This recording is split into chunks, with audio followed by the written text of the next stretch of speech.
Máte radi zmeny alebo skôr preferujete tzv. Staré zaužívané koľaje? Túto otázku sme sa pýtali zamestnancov a klientov spoločnosti OVB Slovensko, ktorá tento rok rebranduje v celej Európe. Akými zmenami spoločnosť prechádza a aké má vízie pre tento rok, sa dozviete z nasledujúcej reportáže.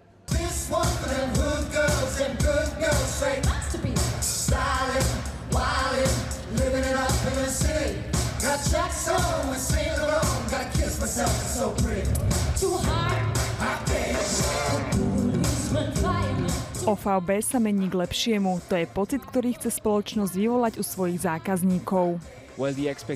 Od týchto zmien očakávame hlavne to, že ľudia naozaj uvidia, že sa naša spoločnosť modernizuje, má viac života, je atraktívnejšia a môže do väčšej miery osloviť mladú generáciu. Chceme byť viac aktívni aj na sociálnych sieťach. Chceme spolupracovať s ľuďmi z generácie Z a Y, pretože ich názor je pre nás veľmi dôležitý. Zaujíma nás, čo majú radi a naopak, čo im prekáža. Aj to je dôvod, prečo sme naše logo spestrili žiarivými farbami, ktoré dobre vyniknú v printových médiách, ale aj na spomínaných sociálnych sieťach. OVB je z takej firmy, ktorá dlho bola veľmi konzervatívna. Ak robila zmeny tak veľmi jemne aj v logu za tie roky, ako som tu, tak tento rok si myslím je taký až revolučný, pretože tie zmeny, ktoré teraz nastávajú, či už v podobe dizajnu, loga, farieb a celkového imidžu, pokladám naozaj za veľký krok dopredu. Ako sa vám pozdáva nové OVB a čo si sľubujete od ďalšej spolupráce? Nové OVB sa mi pozdáva veľmi dobre. Je naozaj vidieť na prvý pohľad, že OVB do seba zainvestovalo. A je to vidieť na tej vizuálnej stránke a myslím si, že to aktuálne grafické znázornenie a farby sú naozaj veľmi svieže a myslím si, že oslovia viacej ľudí, hlavne mladých ľudí, ktorí momentálne, myslím si, sa to bude ešte o kúsok viacej páčiť. Prichádzame s kampaňou, ktorá reflektuje dobu, štýl, myslím si, že jazyk mladej generácie. Dá sa povedať, že de facto podporujeme mladú generáciu v ich životnom štýle, ktorý je viac individualistický a zameraný na seba. Naša kampaň Investuj do seba hovorí priamo a jasne o investíciách do seba a je to vlastne taká metafora na investície do svojho vzdelávania, osobného rozvoja, finančnej nezávislosti, jednoducho do svojej budúcnosti.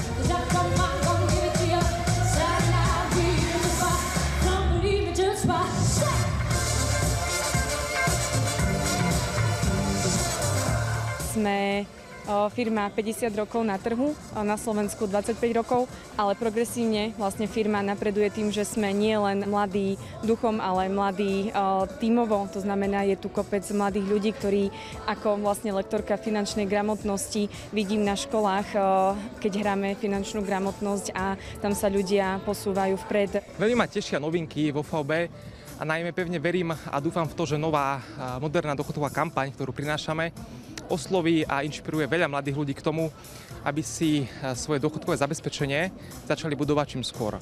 Myslím si, že je toto najlepšie riešenie, ktoré vieme v mladom veku spraviť. Iste to v budúcnosti oceníme a teším sa na to.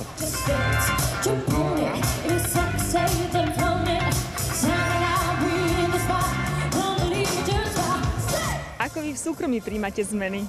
To je otázka možno na to okolie moje. Priznám sa, že mám rád zmeny, avšak keď prichádzajú úplne nečakane, tak ako každý môže rôzne reagovať. No viem, že je to nevyhnutnosť súčasnosti a zmena je jediná konštanta, na ktorú sa môžeme spoľahnúť. Zmeny v súkromnom živote vnímam vtedy samozrejme dobre, keď sú také pozitívne a každý máme asi radšej také tie príjemnejšie prekvapenia. Čiže keď sa stane príjemné prekvapenie, že napríklad sa v súkromnom živote napríklad narodí dieťa alebo niečo veľmi dobre podarí, tak to je fajn. Mám změny velice ráda, i když jsou některé věci, kde kompromisy nedělám, což třeba největší je u mě třeba jídlo, když je taková blbost, ale změny mám velice ráda. V podstatě celý můj život se teď změnil, takže změny vítám. Ale určitě si myslím, že je super kolikrát vyzkoušet něco jiného nebo k něčemu se jinak postavit, takže určitě změny vítám. V súčasnej dobe život sú zmeny, takže ten, kto sa nedokáže tým zmenám prispôsobiť, jednoducho nedokáže napredovať a posúvať sa ďalej.